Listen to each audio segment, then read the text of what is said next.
The word of the year for 2022 from Merriam-Webster is gaslighting.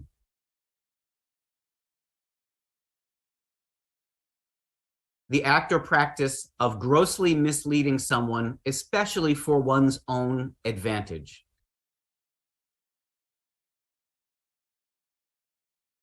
What we're looking for the word of the year is the words that are looked up in 2022 that were not looked up in large numbers in earlier years, because that tells us something different about this year. It tells us what we were interested in.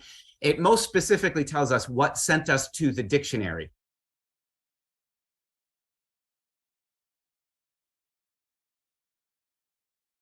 Gaslighting has this implication of an intentional deception. And once one is aware of that deception, it's not just a straightforward lie, as in, I didn't eat the cookies in the cookie jar. It's something that has a little bit more devious quality to it. It has possibly an idea of strategy or a long-term plan. And that has brought this word, I think, into real prominence, and especially in the past year.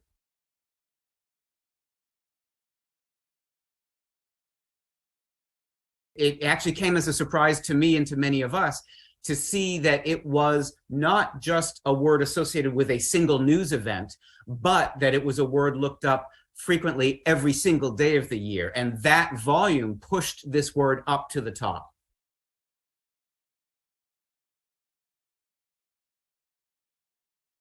This is a fascinating word, and it's an interesting word. And in many ways, as a kind of word lover myself, I can recognize that unlike newsy words of the recent past, a word like pandemic, for example, this is a word that I think a lot of people do have to look up because it has a very specific meaning, but that meaning is not necessarily tied to its constituent parts. I mean, it's not like cattle ranch where it's a ranch of cattle.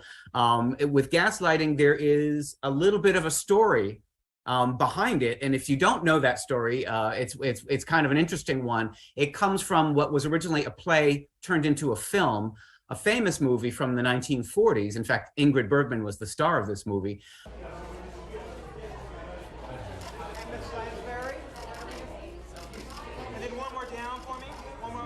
Another interesting coincidence is that one of the actors in that film in 1944 was in fact Angela Lansbury, who just died recently. And so that's one of the small reasons this word was looked up, for sure, because a lot of people were talking about her early roles, and I believe that was her first film.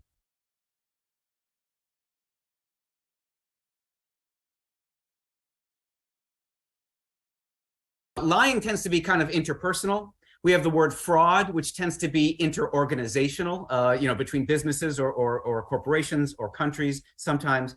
But gaslighting is used in both situations. It's used both in a personal way, often relating to relationships, what one believes about another person. But then it's also used clearly in a lot of political contexts where people are criticized, newsmakers are criticized, politicians are criticized for presenting information that they know to be incorrect. There's also a specific term that comes up sometimes in the news, which is medical gaslighting.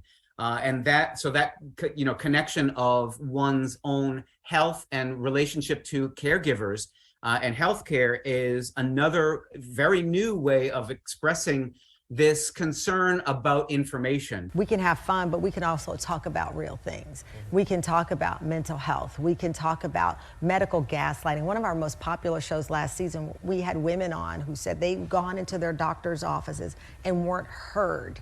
And we heard from people around the country who said, this was happening to me. We kind of live in an age of information, but it's also an age of misinformation. And we are adapting slowly as a culture to identifying that sort of misinformation. And this is, I think, a new tool in our vocabulary quiver.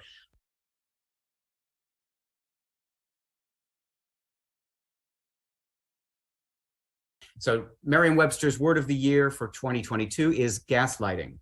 And our top words of the year for 2022 include cancel culture, Omicron, oligarch, codify, LGBTQIA,